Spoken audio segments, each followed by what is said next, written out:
Hey guys, so this is going to be a really short video on my series on the class reviews and guides. And today's is probably going to be my favorite one because it's my main class, and that's the Gladiator. So let's go ahead and log in and go through similar. If you saw my warrior build, um, you'll note that I went through the attributes, the temper stats that I prioritize, the pet that I think works best with this class, the pet skills, and actives and passives. I'll review as fast as I can each of the skills that the Gladiator has, and then we'll talk about like the builds that I use. I usually do like my top three builds for the class because there is no one build that's gonna win every boss fight. You know, like everyone needs a certain loadout. So I'll talk about that, and then Clatter card recommendations. So this is pretty simple because if you watch my Gladiator one, this is going to be similar. So if I repeat a lot of the things from that, is because honestly, I think the Gladiator and the my Warrior, uh, while they do function, they do fill the same role, and they scale off like different attributes or stats. They do have a lot of similarities. I would say this is kind of off topic, but I'd say that the tanks and the healers are the closest. Like there's very few differences between them. The DPS are have the most variety of skills and styles. Um, but specifically Gladiator versus Warrior, there's not a huge difference, but definitely enough that you might have more fun with one than the other. I don't. By the way, I don't think there's like one is necessarily better than the other class as far as like which one I'd rather have on my team. I think they fill the same role. Both do it really well, just a little bit differently, and there might be a case for in PvP there being a difference. But for now, I'm just talking about PvE, a beginner build. You'll be good with both classes. So start with attributes, and you'll notice I actually did level up, so I'll spend my attributes. And the way I've been doing it, and this is like hands down, like I believe to be the best stat distribution, and that is stamina tech. So there was an argument for warrior, like oh maybe stamina would be better, and I can might give that up to some people, but I preferred to have tech 3, stamina 2 for my warrior. For my gladiator, it's for sure stamina 3, tech 2. The reason for this is everything that the gladiator uses scales off of is either flat or scales off of HP. So stamina gives you HP, it gives you block, and it gives you evasion. All three great tanking stats. So it even feels good to put a lot into stamina. Whereas like where we had the warrior, it felt bad. Like I know you wanted the armor for the warrior, but the crit and tenacity didn't just didn't seem as important. Okay, so that's the short of that. Pretty easy. Let's go ahead and move on to Temper. Temper, if you're new to the game, unlocks a little bit later, and I think it's level 29, level like 49. Yeah, I can't. I know this one's 49, then 59, and you just basically unlock new stats that you can roll for and then increase by spending shells. So this is a good example. My weapon has the two stats that I want the most, and that's armor and HP. HP is probably higher priority than armor, but armor is still really good. And then the third one, when I unlock it, I'll be looking for block or evasion. Tenacity is the next option, but I think there's a big gap there. But definitely, I'll state it again: armor, HP, block, evasion, tenacity. All right, I'm going to cover this. This probably should have been later on in the video or at the beginning, but a lot of people you're going to talk to, and they're going to say, "Oh, Gladiator does more damage and Warrior's more tanky." I actually don't see that comparison. While that may be true, does it matter? No. The Gladiator damage does not matter. Like, if you compare it to DPS, you'll see these gigantic DPS numbers. I'm not You're not going to be able to see it too well here. Yeah, well, I guess you can. So look at this. We're the healer and the DPS, or the healer and the tank. We don't do much as far as damage. I'm not saying they're not important. They just don't do damage. Look at this ridiculous DPS. The later the game goes, the more this happens. Early on in the game, you might see a gladiator doing about half the damage of the DPS. But as soon as people start getting skills and their attributes built up, your job is to tank. You have to take damage. So don't fall into this. I want to be a tank that does damage. That doesn't work. It just doesn't work. If you want to do damage, you have to play a DPS class. So that was a little rant. Off topic from what I was supposed to talk about, but I did remember seeing someone on Discord saying, "Oh, like my gladiator does more damage than my warrior, so it's better." I'm like, okay, that's gladiator might be better than warrior, but it's not because of that. Okay, so we did temper. Let's do pet. So the pet is very simple. All you have to do is look for a really good symbiosis pet. The reason for that is, he gives you more health. Both tanks want Symbiosis Guardian pets, but specifically for Gladiator, you want more Symbiosis than Guardian, or as much as you can get, because it's just going to give you more HP. So, like, this is a good. I mean, the Moblin I'm not going to recommend. Early game, it's not bad, but late game, there are definitely some good pets. I think this. Where is it? Where is it? This guy's not bad. Oh, is he here? No. The bear's okay, actually. For my warrior, I use the bear sometimes. But basically, the pet doesn't matter. All that you need to know is that the element and high symbiosis is going to be really good. So now that we talked about pet, let's move into pet skills. And this is pretty easy to do as well. Because there's... Let's see if I can hit train here and show you guys those skills. I think there's about 2 to 3 options in the active skill that won't be bad, but there's definitely one that stands out, and the one that stands out is Devotion. For both tanks, this is amazing. Reduces 50% of the damage received by the master for 6 seconds. Damage up to 250% of protection can be reduced. Obviously, this is scales with the higher level that you have, but this skill is legendary for a reason. It's super good. Like the second best option is probably Healing Mists, because it's more heals for you. And then shield defense is okay. Like I said, you're gonna if usually your symbiosis pets also have really high guardian stat as well, so shield defense isn't bad. But those are your only options. Like the rest of them are for damage, and it's very obvious. Moving into the passives, Steady Heart, which I have a few of, I'm happy about that, is going to be probably the first one I put on. If I can't get photosynthesis. And photosynthesis is better on the warrior than it is on the gladiator. But to be honest, it's the only legendary well, this one doesn't really matter that much, but it's the only relevant legendary passive for a reason, because it's the best. And giving yourself energy is huge. The reason I say it's better on warrior than gladiator is because Gladiator actually gets more energy than the Warrior because of their faster attack speed, so they gain energy quicker. So, like I said, it's a bigger impact on the Warrior, and that actually, I'll talk about that later. But it could be a good reason why early on people think that the Gladiator is stronger than the Warrior, but maybe because they haven't unlocked things like photosynthesis and fluff in the Clatter cards. Once Warrior gets that, the difference between the skills being cast, it changes. So, should I talk? Yeah, let's go ahead and talk about it before I get into skills.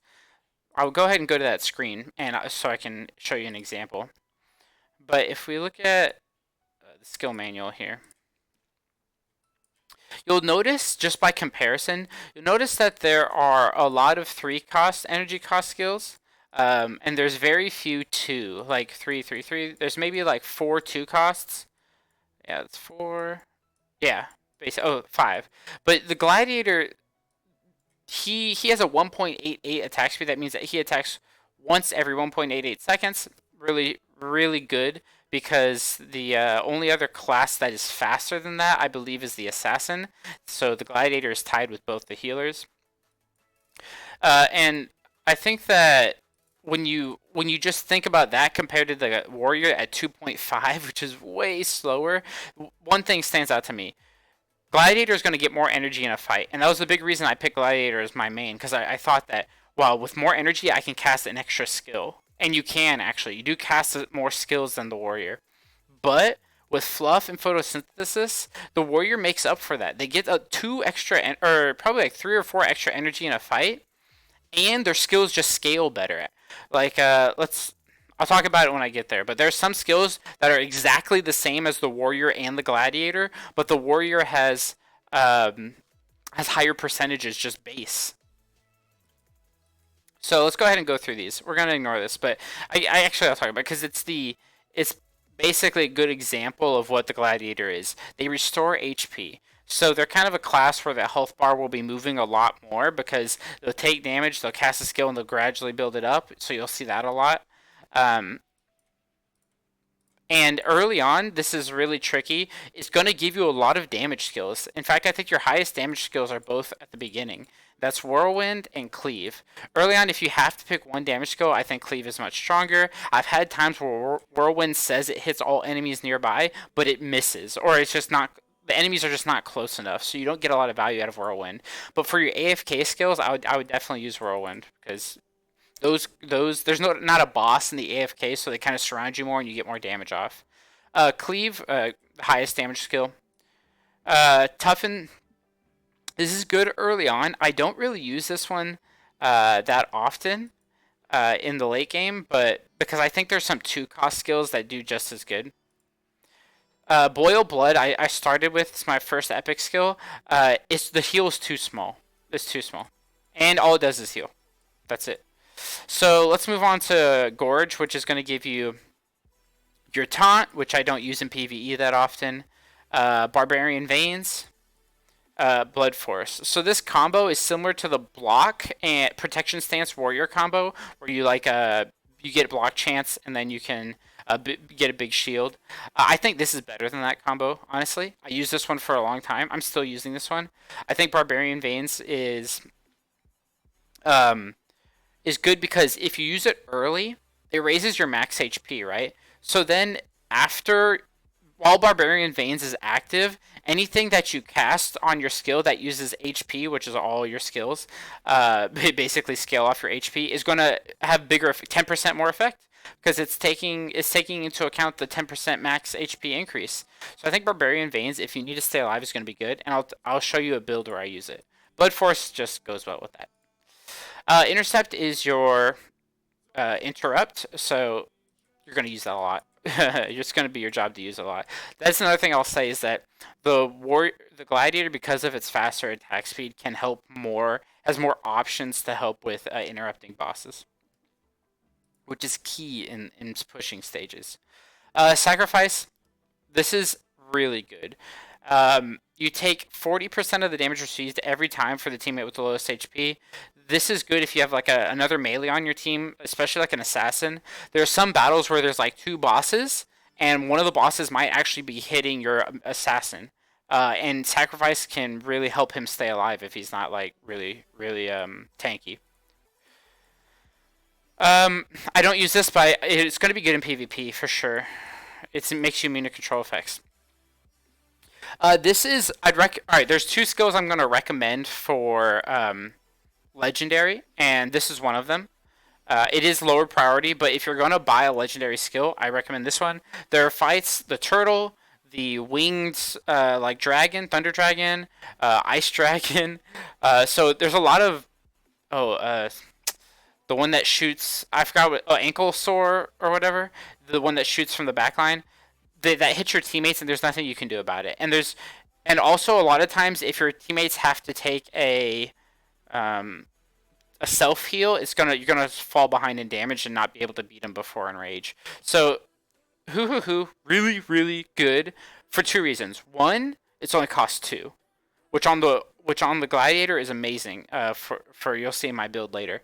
But it reduces damage by other teammates, and up to 2.5% of your HP can be reduced. That seems really small, but I compared it side by side with my warrior, and it's actually more. 2.5% HP is more than the 7% armor that the warrior has on the skill.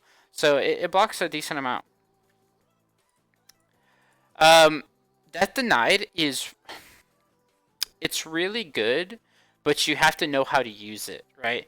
So the lower the HP, the higher the heal. I've seen it I've seen it do a lot of healing, and it's over 5 seconds. So over 5 seconds is much better than the over 10 seconds that you see in a lot of the other skills because you want like when this cast it usually means that you're about to die. That's why you have it like at the bottom of your skill lineup, and so you want as much health as you can fast before the boss just like kills you again instantly. So I think this skill is really strong. I wish it kind of this was a green number, so maybe it got lower, like the higher rarity you got it, just give you a big like instant heal. Um, I have a hard time using this in my build, but um, if you get a legendary of it, I wouldn't be upset. Like by luck, I'd probably be happy. It might be the one that I go on the wish token or whatever to get. Okay, uppercut. It's your interrupts. It's really good. Now you have two interrupts. Battle Shout removes one debuffs. I have actually used this on the Frost boss. There's a boss that puts Frost on you. Removing the debuff, like, and in between when your healer removes it for you is really important. This goes for all classes. Definitely be looking for. You'll be looking to use this. Maybe like in one boss fight. I remember I had to use it. And now we're getting to Rainforest. It seems like both tank classes, when they hit Rainforest, is really when they get strong. And you're going to hear me say this over and over and over again. But Call to Arms and Let's Charge are the best abilities for your tank. This is the one I would prioritize the most to get as a legendary because it doesn't scale off HP. It actually only scales off skill level. So getting this at legendary is going to be better than getting like an HP scaling move, right? So inspire your party, increase attack by 11%. It's like 15%, I think, for the warriors, so it is less, and it's the same amount of time, 6 seconds, and it's really good. I'll talk about it later. Restore 3.1% of HP. 25% of HP is a lot. It's going to be hard to hit this if you have the common version, but I think I've seen this drop down to like 15% on a legendary version of it. So that's easy. You easily take that over 10 seconds. So I use this when I use this on like medium damage bosses where I want to cycle through my skills really quickly, but I don't want to take like I know I'm not going to take a huge amount of damage because you can't waste your time using a tiny heal over 10 seconds when you're about to get hit for like half your health bar. Severing Strike and Frenzy, I will never use these. They're not for tanking. They're for PvP for sure. The only case I would take these skills are when we're so much stronger than the boss, and maybe I'm trying to carry an ult through, and I need damage from my Gladiator. Um, this is going to be a really good PvP skill, I think. You have to be frenzied though, so you're going to lose a lot of HP. My PvP build, which I'm just guessing on right now, is actually going to be this one, this one, this one, and then probably the control immunity, which I think is this here, Rising Rage. So I think that'll be a good combo. But I don't want to talk about PvP, that'll be a new video. So let's talk about the builds that I use. You notice the first one is I just need to survive. And that's going to be Barbarian Veins, Blood Force. Where is it here? Sorry, 1 second. Oh, it's because I already have it equipped. Oh, Blood Howl. Yeah, there it is. And then Boil Blood. I did say I didn't like Boil Blood, but the biggest reason is I have it as an epic, but I also think at a 2 cost, getting back to refresh your Barbarian Veins is really important. You want to keep that 10% max HP up as long as you can, and it still heals you, so it's not terrible at a 2 cost. So this would be my like surviving build, popping Barbarian Veins early, getting the Blood Force combo. I like this combo. It does a lot of healing over a long period of time. And then Blood House because you need some form of reduced damage. Like you don't have as much armor as a warrior, so your health bar moves down a lot. It moves up too, more than the warriors, but it moves down a ton. So I recommend Blood Howl. I think it's probably um, underrated right now by a lot of people, but I like it. Um, let's go ahead and move into the second build. Let's talk about the interrupt build. I think the interrupt build is really random. You can go for no. There it is. You can go for like quick interrupts. Like if it's your job, you're not going to take damage, and you just need to quickly get some interrupts out. Then you can put in um, bloody combat and like this, and maybe put it right here. Just get off quick interrupts as fast as you can. 3-2-3-2. That's a really you can cycle through this really quickly, and it's going to get your interrupts out quick. Obviously, sometimes that it's not viable. You're just going to have to get tanky, and if that's the case, you've got a lot of options. I would probably, honestly, I would probably still use the Blood Force Barbarian Veins combo because I think that other than Death Denied, I just don't see myself using anything over that combo. You see what I mean? Like unless there's a debuff, I don't need this. I definitely will never use Whirlwind or Cleave. I'm not using the Severing Strike because I'm not going Frenzied. That's too risky.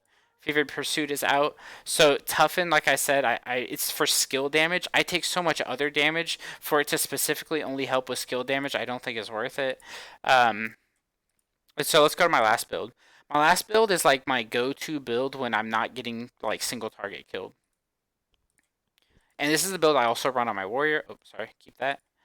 And I think by default, if there's a default build, it would be this one. Or the first one that I showed. Where is it? Yep, there you go. So it's going to be let's charge into into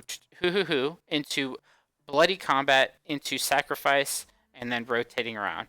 So you're looking at 3-2-2-2. I've already tested it in a battle. You get 3 let's charges off. That's awesome because the warrior only gets 2. The warrior is so close to getting 3, but the attack it's timed just right so he doesn't get it. But the gladiator, because of the attack speed, this build here gets you 3 of them, and that's going to help you like at that last 5 seconds where the boss is about to get enraged. You're going to cast this let's charge, and your team is going to be able to just get that last amount of damage that you need. And I think. And remember, it also scales your healer's healing up, so that helps. Like I said, best skill in the game. I do think, and I have to test it and get back to you guys. I'll let the Discord know, the Gladiator class chat. I do think it's possible to get 4 off. If you go Fluff in the Clatter cards, and if you go the Photosynthesis from the pet, I think it's possible to get 4 let's charges off, and that's when you'll see. That's why I think where you'll see the gap between Gladiator and Warrior get a little bit bigger. That's just my opinion. That's the reason I picked the Gladiator over the Warrior as my main. I like both of them though. Real quick, let's talk Clatter card. I'm not going to talk about late game Clatter card because it's so far away, and this is supposed to be like a beginner build. But like I stated earlier, I want Fluff and I want Rainforest. These are the 2 big ones. Let's go to the manual. Fluff is because it lets you start with 1 extra energy, and that might make the difference. I think it does. And then Rainforest combines with Fluff really well already. You see you get 2 of them because it's HP. You need as much HP as you can, especially max HP. And it's a heal based on your Symbiosis pet, which I already recommended as being the most important. The other ones I'm going to talk about are Desert. Desert is it combos well with hard shell, so you can get Desert hard shell combo. I think that's I think it's not as good as Rainforest, but it helps reduce incoming damage instead of just taking a bunch. And that's when HP is lower than 25%, damage taken reduces by 50. And like I said, your HP is going to drop below 25% several times. Unfortunately, this only happens once per battle. If if it didn't, then this would be broken on the Gladiator. So, still recommend it though, for sure. The only other ones I would recommend, I think those are the main ones. But if no, I thought about Agile because you do attack pretty quickly. If you're just building up and you don't have those other ones yet, but you happen to have 3 Agile, test this out. Especially at 6 piece, you're going to get 3 attacks off pretty fast, and constantly healing is going to be good. So Agile would be my like a little off meta option that I think could work. But that's my Clatter card build. And that's it for the Warrior. That went way longer than it should have. Maybe I should cut some stuff out of this video. But the Gladiator is my main character. So I had a lot to talk about. But I like it. I think it's really enjoyable to cycle through skills faster. Sometimes I watch my Warrior and he's just like, I'm like, if you could just go a little bit faster, please, then he could cast this skill. And that's the Gladiator. Like 1.88 attack speed is going to go that little bit quicker. And sometimes you get that. Sometimes you get this really good combo where like you hit a basic attack, you cast a skill in the second swing of the basic attack, like, and then after that, right, you're gonna swing the basic attack. Bloody Combat is gonna proc, and you're gonna get 1 energy from the base attack, 1 energy from Bloody Combat, and in one attack you're gonna cast Sacrifice. So it looks like you're just casting skills over and over again. So it looks really cool. And I think I do prefer that about the Gladiator. Anyway, guys, thanks for watching. Please join the Discord if you have any questions. Let me know what you thought about this video. I do think I didn't do a great job of explaining myself, but this is only my second one in the series. Expect Assassin next. The main reason for that is I have the most experience playing that out of the DPS classes, because I'm always having to change my teammates' skills, Assassin and Mage. So those will probably be my two next ones. So if there's anybody out there that wants to help me out with these videos and give me recommendations, just PM me on the Discord. I'd appreciate it. Anyway, guys, peace.